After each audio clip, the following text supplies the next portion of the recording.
जय गुरु जी, शुक्राना गुरु जी। गुरुपा के चरणों में कोटि कोटि प्रणाम। गुरुपा की प्यारी संगत को भी प्रणाम।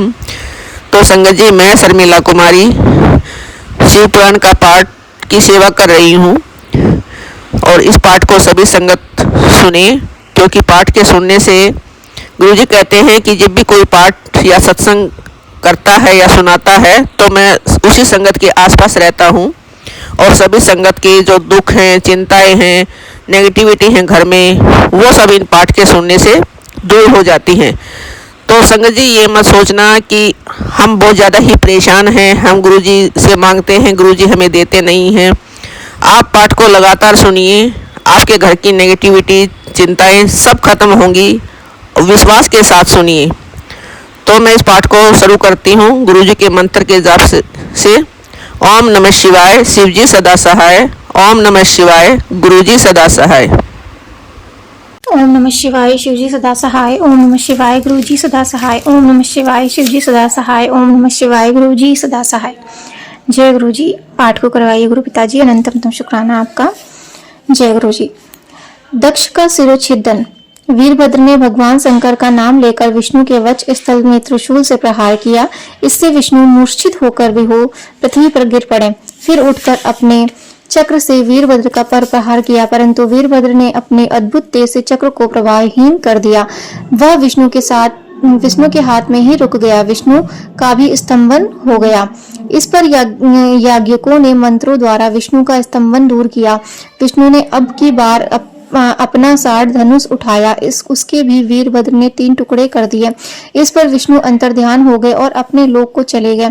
उनके चले जाने पर वीरभद्र ने यज्ञ भगवान को पकड़ा और उनका सिर धड़ से अलग कर दिया।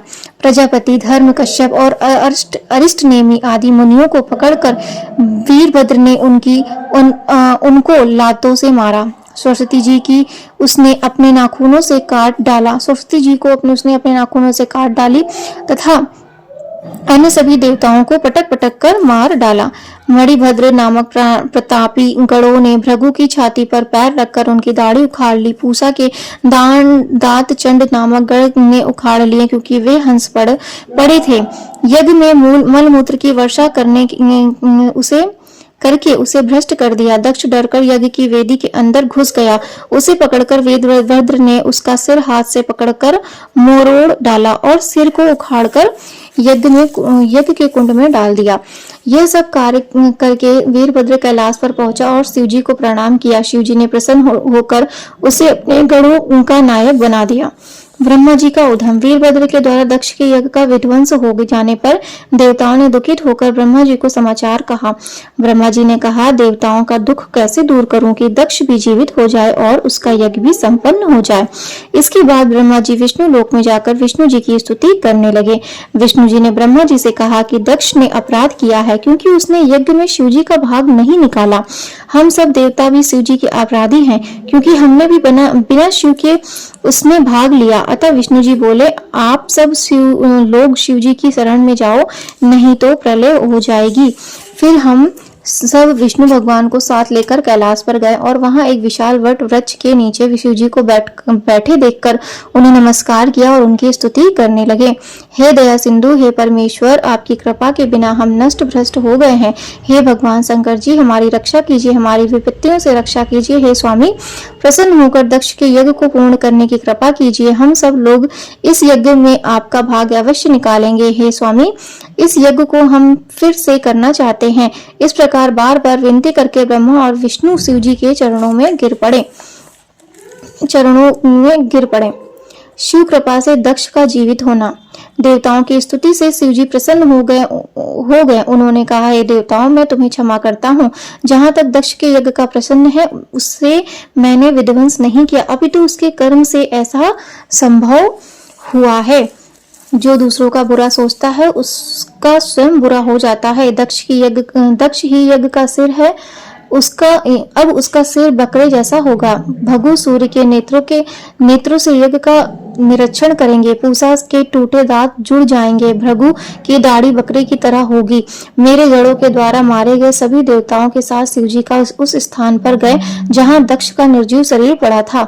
दक्ष के शरीर में बकरे का सर लगाकर उसे जीवित कर दिया।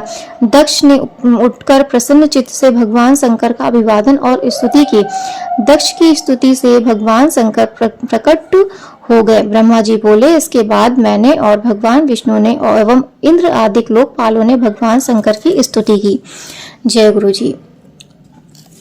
सबके द्वारा की गई स्तुतियों से प्रसन्न होकर भगवान शिव ने दक्ष से कहा, हे दक्ष, तू मुझे परमेश्वर मानकर ज्ञान परायण होकर कर्म करो। तुम यह बात समझ लो कि मैं ही समस्त संसार का एकमात्र सृष्टा हूँ। विष्णु भक्त को मेरी निंदा नहीं करनी चाहिए। मेरा भक्त भी विष्णु की निंदा न करे।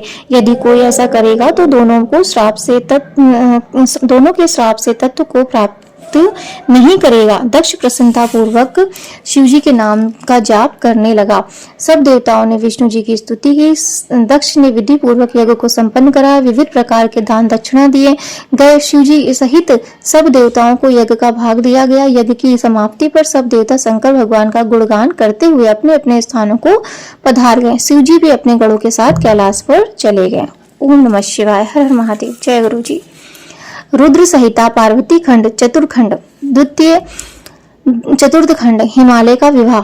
सती जी ने यज्ञ में अपना शरीर त्यागने के पश्चात हिमालय के घर में जन्म लेने का विचार किया, क्योंकि शिवलोक में स्थित मेनका ने सती देवी के लिए आराधना की थी।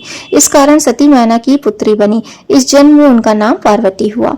नारद जी बोले, हे ब्रह्मा जी, मुझे मैना की उत्पत्ति, विवाह आदि के विषय में जानकारी प्रदान कीजिए। ब्रह्मा जी ने बताया, उत्तर दिशा में हिमालय नाम का एक राजा था। वह श्रेष्ठ पर्वत की समस्त समृद्धियों से युक्त था तथा बहुत तेजस्वी भी था। उस पर्वत का दिव्य रूप ऐसा था जैसा श्रीहरि का रूप संत जनों को प्रिय है। वह शैलराज हिमालय कहलाता है। राजा हिमालय ने अपने वंश की वृद्धि के लिए विवाह करने की सोची। सभी देवता मिलकर पितरों के पास जाकर बोले, आप देव कार्य हेतु अपनी पुत्री मैना का विवाह हिमालय के साथ कर दें। इससे सभी का भला होगा और देवताओं के रास्ते में आने वाली आपत्तियां नष्ट हो जाएंगी। पितृगणों ने अपनी पुत्रियों के श्राप की बात का स्मरण करके मैना का विवाह पर्वतराज हिमालय से कर दिया। उस विवाह में ब्रह्मा, विष्णु, शिव आदि सभी देवता शामिल हुए। विवाह उत्सव के पश्चात सभी देवता और मुनिवृंद शिव पार्वती का ध्यान करके अपने अपने लोकों को प्रस्थान कर गए। पूर्व कथा। ब्रह्मा जी ने बताया, हे नारद, मेरे पुत्र दक्ष के 60 पुत्रियां उत्पन्न हुई। उनमें से स्वधा नाम की पुत्री का विवाह पितृश्वरों के साथ हुआ। उसने 3 कन्याओं को जन्म दिया। बड़ी पुत्री का नाम मैना, मंजली कन्या का नाम धन्या और सबसे छोटी कन्या का नाम कलावती था। एक बार तीनों कन्याएं श्वेत द्वीप में भगवान श्रीहरि के दर्शन करने गई। उस समय वहीं बड़ा भारी उत्सव मनाया गया। उसमें सनकादिक ऋषि भी आए। सनकादिक ऋषियों के आने पर उनका स्वागत करने के लिए सब लोग खड़े हो गए, परंतु ये 3 बहनें खड़ी नहीं हुई। इस पर सनकादिक ऋषियों ने उन तीनों को श्राप दिया कि तुम तीनों बहन श्रुति को जानना चाहती थी, परंतु तुमने अभिमान के कारण नमस्कार करने की आवश्यकता नहीं समझी, इसलिए तुम स्वर्ग से दूर जाकर मनुष्य बन जाओ। यह सुनकर दोनों बहनों ने अपने सिर झुकाकर ऋषि को प्रणाम किया और प्रार्थना करने लगी, हे मुनि श्रेष्ठ, आप प्रसन्न हो जाइए। आप तो मूढ़ हैं, आप हम पर ऐसी कृपा करें कि हमको स्वर्ग प्राप्त हो जाए। ऋषि सनत कुमार जी शिव जी की माया से प्रभावित होकर बोले, हे पितरों की 3 कन्याओं, अब तुम प्रसन्न होकर मेरी बात सुनो।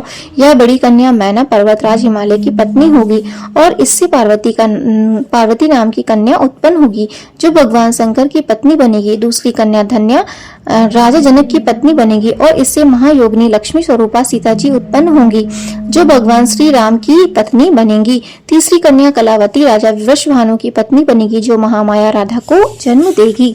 मैना को पार्वती का वरदान प्राप्त होगा, वह कैलाश तक जाएगी। तुम तीनों पितरों की कन्या होने के कारण पृथ्वी पर भी स्वर्ग के विलास प्राप्त करोगे। इस प्रकार कहकर मुनिराज सनकादिक अंतर्ध्यान हो गए। इसके पश्चात वे 3 बहनें भी अपने निवास स्थान को चली गई। उमा की स्तुति। हिमालय ने मैना से विवाह करके अपने घर आए और सुखदायक स्थानों में मैना के साथ झूम झूम कर विहार करने लगे। एक बार देवताओं के साथ श्री हरि वहीं आए। हिमालय ने उन्हें देखकर कहा, मैं आपके दर्शन पाकर कृतार्थ हुआ, मुझे क्या आज्ञा है? तब श्री हरि ने कहा, जगदम्बा सती के शरीर त्यागने की बात तो आपको पता ही है। अब आप ऐसा प्रयत्न करें कि वे के यहाँ जन्म लेकर देवताओं के कार्यों को संपन्न करें। श्री हरि के ऐसा कहने पर हिमालय ने कहा, आपकी आज्ञा सिरोधार्य है। सभी देवता शंकर भगवान की पत्नी उमा की स्तुति करने लगे। हे माता, आप हमेशा शिवलोक निवासिनी हो और सदा सर्वदा शिव जी की प्रिय हो। हे माता दुर्गे, हम सब देवता आपको प्रणाम करते हैं। जब देवताओं ने भगवती उमा की स्तुति की तो कष्ट निवारणी दुर्गा देवी उनके सम्मुख प्रकट हुई। सभी उपस्थित देवता उनको प्रणाम करके स्तुति करने लगे। हे माता, हमें क्षमा कीजिए तथा सनत कुमार जी के वचनों को पूर्ण करने की कृपा कीजिए।